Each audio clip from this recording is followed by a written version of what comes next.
Hello to everyone friends. आज की वार्ता में मैं एक बार फिर से जो रिलायंस इंडिया लिमिटेड और फ्यूचर ग्रुप के बीच जो एक डील होना था और वह ऑलमोस्ट फाइनल होने की स्थिति में था, लेकिन चूंकि इस डील के खिलाफ अमेजॉन ने सिंगापुर आर्बिट्रेशन से ऑर्डर अपने फेवर में लिया और उसी के आधार पर अभी जो दिल्ली हाई कोर्ट ने सिंगापुर आर्बिट्रेशन कोर्ट के ऑर्डर को इन्फोर्स किया जाए इसके बारे में निर्णय दिया है। तो इससे फिर से यह डील पर एक तलवार जैसी स्थिति बन गई है कि अभी यह डील लगभग क्या होगा, यह एक संशय की स्थिति बनी हुई है। लेकिन इसी बीच फ्यूचर ग्रुप के जो प्रमोटर हैं और उसके जो अन्य होल्डिंग कंपनी है, उन्होंने सुप्रीम कोर्ट का दरवाजा खटखटाया है इस दिल्ली हाई कोर्ट के ऑर्डर के अगेंस्ट में। तो आइए इस बारे में हम पूरी जानकारी लें। तो ये जो स्थिति है, चूँकि आज इस कारण हम देख रहे हैं कि फ्यूचर ग्रुप के शेयर्स में काफ़ी गिरावट आ गई है, शेयर्स काफ़ी निचले स्तर पर आ गया है। तो वस्तुस्थिति अभी क्या है, आइए हम इस बारे में अब कंप्लीट आपको अवगत कराते हैं। किशोर बयानी जो और उनके जो अन्य इससे में संबंधित जो प्रोमोटर्स हैं, राकेश बयानी और अन्य फैमिली मेंबर्स, उन्होंने जो फ्यूचर ग्रुप और अन्य होल्डिंग कंपनी जो future coupons, future corporate resources, आकार स्टेट एंड फिनांस, ये सब कंपनी ने मिलकर एक SLP special leave petition supreme court में दाखिल किया है जो, और यह मूलतः अमेजॉन कंपनी के फेवर में जो हाई कोर्ट और सिंगापुर आर्बिट्रेशन ने जो फैसला दिया है उसी के संबंधित और उसी के अगेंस्ट में यह रिट दाखिल किया गया है।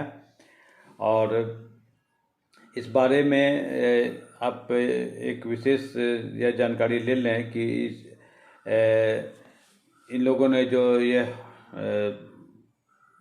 रिट दाखिल किया उसमें इन्होंने लिखा है कि दिल्ली हाई कोर्ट ने जो इमरजेंसी आर्बिट्रेटर सिंगापुर के ऑर्डर को इन्फोर्स किया हाई कोर्ट ने, उसी के सेटिसाइड करने के लिए उन्होंने यह रिट दाखिल किया है।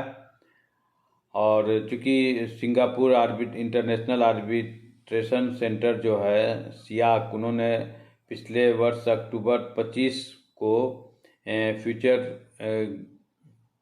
ग्रुप का जो एक डील चल रहा था रिलायंस इंडस्ट्रीज लिमिटेड के साथ 24,731 करोड़ का, ताकि जिसमें कि वह अपने सभी रिटेल बिजनेस और wholesale business, logistic, warehousing business आदि रिलायंस इंडिया लिमिटेड के साथ को देने के लिए। लेकिन इस पर अमेजॉन कंपनी ने, जो कि फ्यूचर ग्रुप के एक अनलिस्टेड फर्म जो फ्यूचर कूपन्स लिमिटेड है, उस पर उसका कहना है कि 49% उसका स्टेक है और उसी के लिए उसने अमेजॉन ने सिंगापुर इंटरनेशनल आर्बिट्रेशन सेंटर सियाक में रिट दाखिल किया और उसके फेवर में वहाँ से उसे रिलीफ मिला अमेजॉन को। और इस बारे में आपको यह भी बता दें कि ये जो फ्यूचर कंपनी के जो प्रोमोटर्स हैं, जिसमें कि कंपनियां हैं future coupons, future corporate resources, आकार स्टेट एंड फिनांस, और उनके डिफरेंट फैमिली मेंबर्स इस कंपनी से जुड़े हुए हैं, उन्होंने स्पेशल लीव पेटिशन अमेजॉन के खिलाफ सुप्रीम कोर्ट में जो दाखिल किया है। और ये जो हाई कोर्ट का जो ऑर्डर है उसको कैसे सेटिसाइड हो, उसी सेटिसाइड करने के लिए उन्होंने ये SLP सुप्रीम कोर्ट में दाखिल किया है। और और ये आशा की जा रही है कि सुप्रीम कोर्ट में ये जो प्रोसीडिंग्स है बहुत जल्दी इसकी सुनवाई होगी। और इस बारे में जो उन्होंने जानकारी दी है कि फ्यूचर रिटेल वेंचर्स लिमिटेड जो है उनका जो है रिलायंस के साथ ऑलमोस्ट डील पूरा हो गया था पिछले साल अगस्त में ही, ताकि वो जो इसका रिटेल होलसेल बिजनेस आदि अब रिलायंस इंडिया लिमिटेड करेगा। और ये 24,713 करोड़ का डील था। और ये जो इसे फ्यूचर ग्रुप जो हैं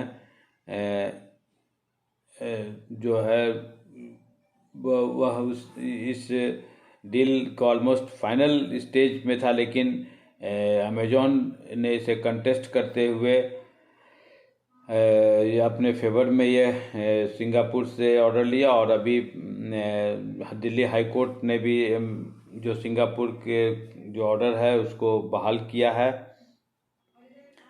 तो ये अभी देखिए ये रिलीफ के लिए और इस और दिल्ली हाई कोर्ट का जो ऑर्डर है उसको सेटिसाइड करने के लिए रिट याचिका सुप्रीम कोर्ट में फ्यूचर ग्रुप एवं उसके फैमिली मेंबर्स ने दाखिल किया है। इस पर क्या निर्णय आता है, जैसे ही कुछ इस पर नया अपडेट आता है मैं निश्चित रूप से आप सबों को अवगत कराऊंगा, क्योंकि यह एक आम निवेशकों से जुड़ा हुआ मामला है।